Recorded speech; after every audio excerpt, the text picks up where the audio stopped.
War is underway. It's kind of like Occupy KTSA. I got my marijuana leaves on, all right. Is it?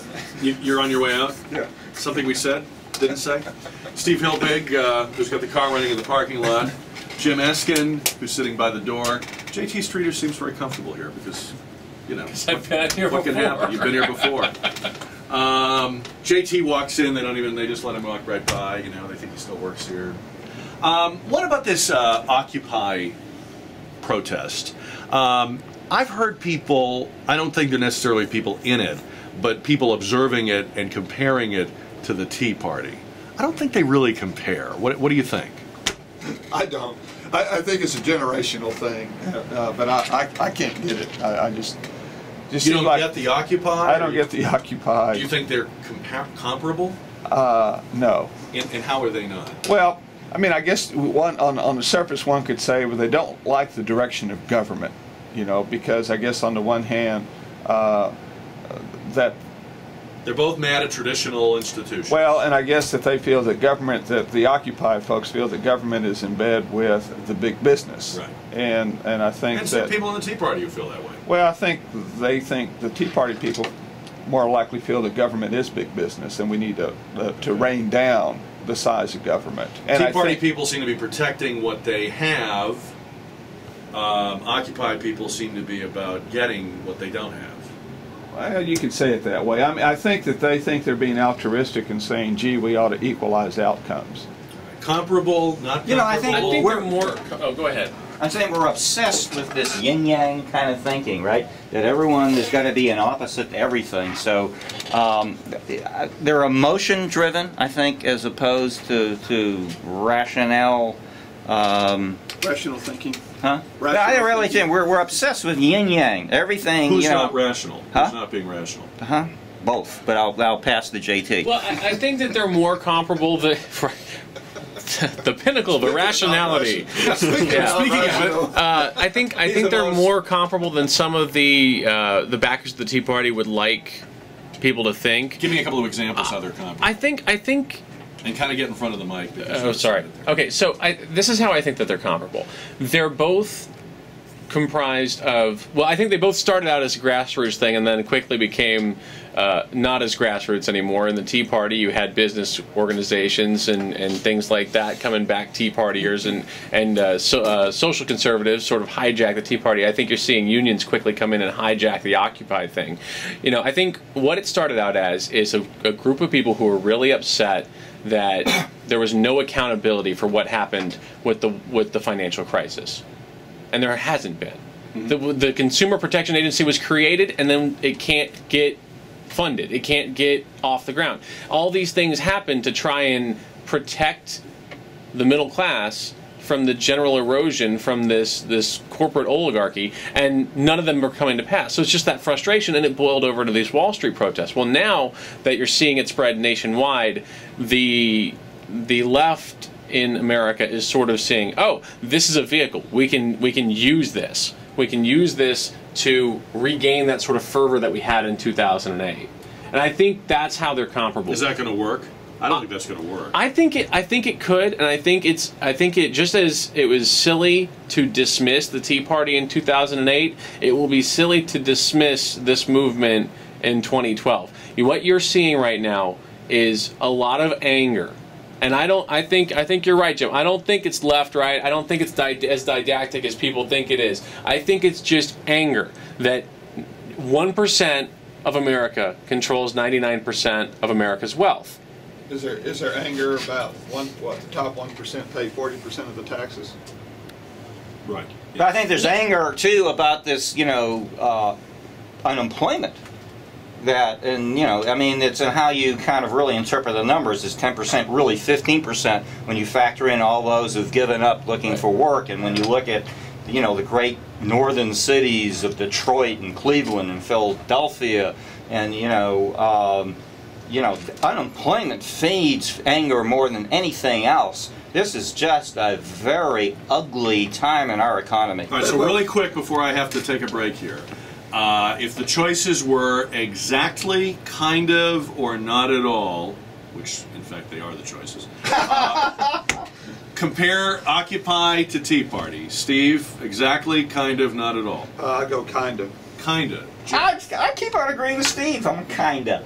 It must be that seat you're sitting in. Yeah. All right, and would you also say kind of? I can't say exactly because there are differences, but I would lean more towards exactly than kind of. Between exactly and kind of. Yeah, somewhere in the middle. I would say kinda if I had. Kindactly. Kindactly, yes. Right. Exacta. It's 10:54, the news and talk of San Antonio, and there's more Gang of Four coming up on 550 KTSA. Accident along with delays. I think. Can you believe it? It is a week away, our 4th annual Raul Jimenez Thanksgiving Dinner Radiothon. It'll be going on right here. This time next week. We'll be raising money to keep that tradition going. You're all invited, gang, to be a part of the Radiothon and help us support the Raul Jimenez family and Thanksgiving dinner. You can get more information by going to ktsa.com, keyword thanks. There is more Jack Riccardi Show and Gang of Four coming up.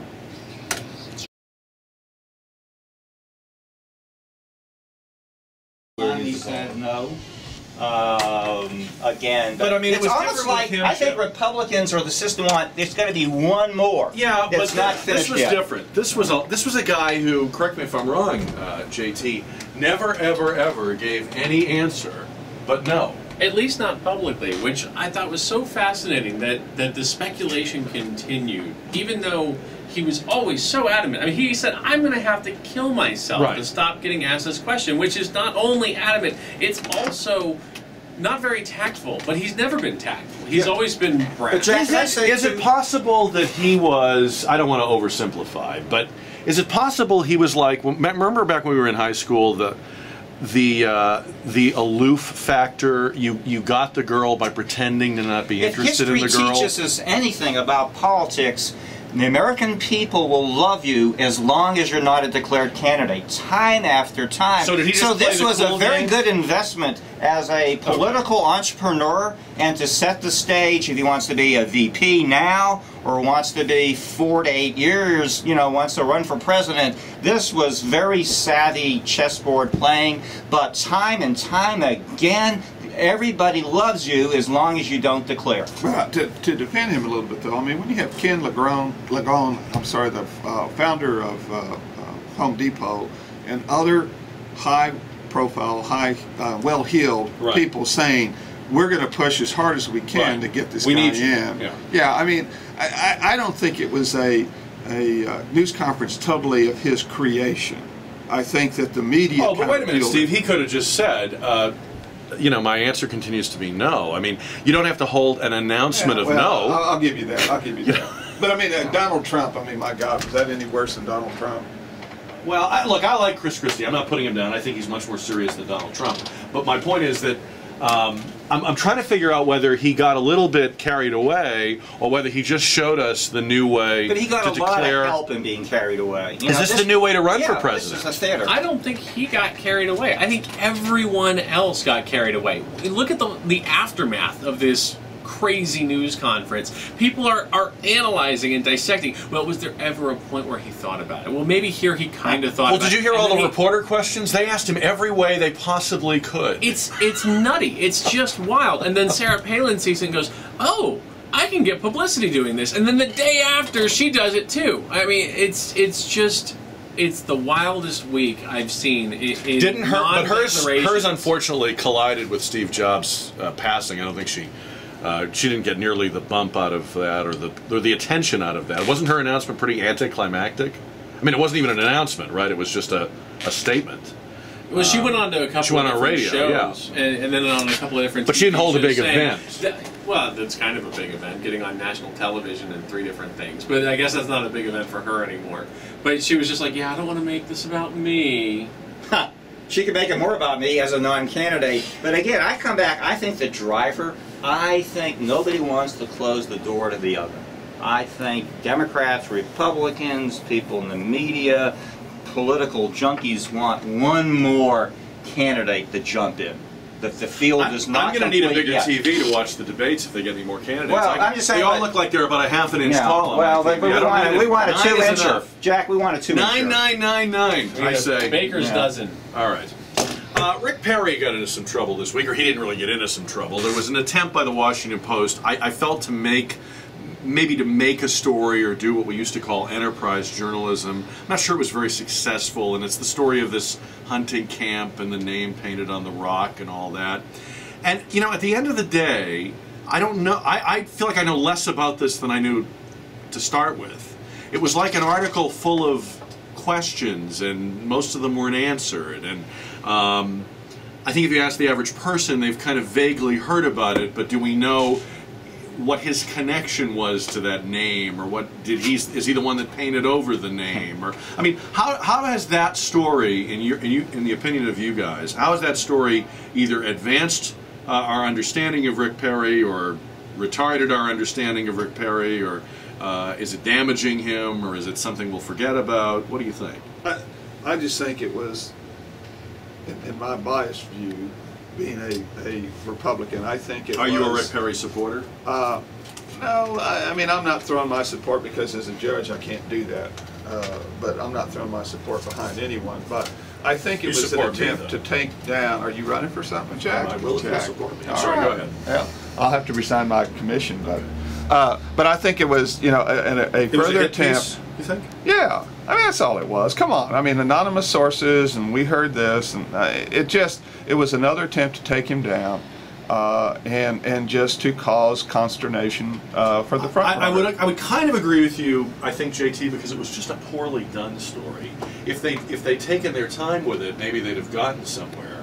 But they really, even in the opinion of people that are by no means Rick Perry sympathizers, it wasn't journalism's finest hour. It was like the anti-Woodward Bernstein. I don't think it was journalism's finest hour, but I would hasten to say that I do think it's going to have an impact on him. Now, what will the impact be? I think the impact on him is going to be, for his opponents, be they Republican or Democrat, they're going to be able to paint a picture now of Rick Perry as just even more of a stereotypical Southern candidate than he already was, which was pretty stereotypical when you get right down to it.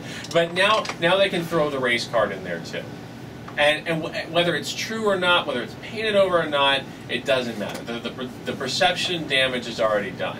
And his comeback is, well, we painted over it. Well, you still bought the property. No, or did you? It was a lease. I mean, it was a hunting lease. He didn't buy the property. It's a hunting lease. Well, you still lease the property. Well, Sorry, you lease it, but you lease it for the purpose of hunting. You don't. If I have hunters on my property, they don't come in and say, well, we don't like the way your house is, we're going to paint over your house, or we don't like the sign hanging over the gate, we're going to paint over the sign on the gate. They just have the right to come in and hunt, and that's what they do. They don't have a right to do anything else. Right, but you're gonna give money to a property that has that name on it. That, I mean, okay, so you make it sound like, gee, I knew that was the name of it, and I sought it out just so I could have a hunting lease on a place with a bad name. I don't think you sought it out, but you still paid money. You go to a hunting lease to hunt deer. You don't go to a hunting lease and see what the name is on the gate. With a name like that, I don't know what you're hunting on that lease. Well, and who knew that? And I don't even know if he knew ahead of time, and I think the hunting lease was done by his parent, not by him. And so I don't even know if he knew any of that information when he participated in going out there. Again, I agree with you in all of that, because that's basically what came out in the article. I don't think it was anything that Perry did knowingly, but that doesn't matter. But I agree with your point, though. Okay. It's a pure hit piece, and it's intended to take him down. So I think what you're both saying is it's damaging. Yes. And Steve, you're saying it really shouldn't matter, and JT, you're saying, well, whether it should or it shouldn't, it will matter. No, I'm not saying it shouldn't matter. I'm just simply saying it was a hit piece from the beginning. But I mean, whether he was on that lease. I don't think it demonstrates anything about his character. But you cannot isolate this incident. I think you have to give it context. And this has been a tumble time for for Perry world. And it's been this just vicious cycle that things are going wrong, and negative perceptions, fact, not so fact-based, are coming to play. I guess on the other side, and Bill Clinton was real famous for this as a candidate, I can take a hit. And so I think I'm looking right now, where will Rick Perry be about a month from now? Because if he can emerge from this, he can prove he can take a hit, just the way that Bill Clinton took some hits that were a lot more robust than this.